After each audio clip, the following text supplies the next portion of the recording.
Understanding chock-a-block, a fun English phrase. Hello everyone, today, we're diving into a fascinating and colorful phrase in English, chock-a-block. This phrase is not only fun to say but also has an interesting history and usage.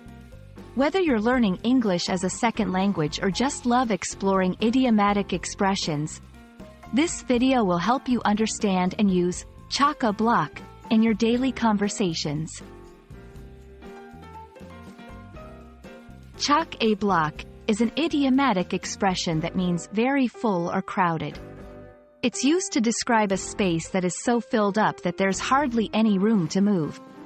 For example, you might say, "The store was chock-a-block with holiday shoppers." The phrase, chock-a-block, has a nautical origin.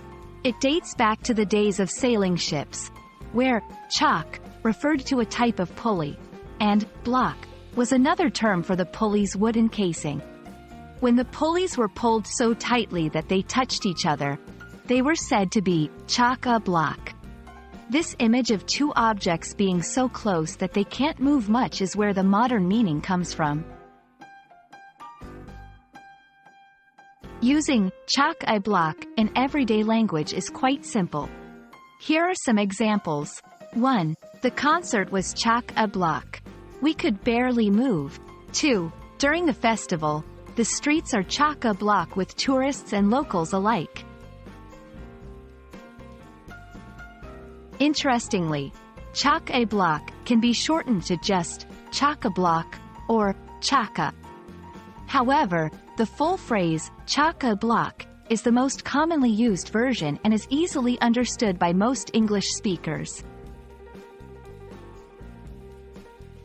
So, that's chock-a-block for you. A vibrant phrase with a rich history and a simple, yet powerful meaning.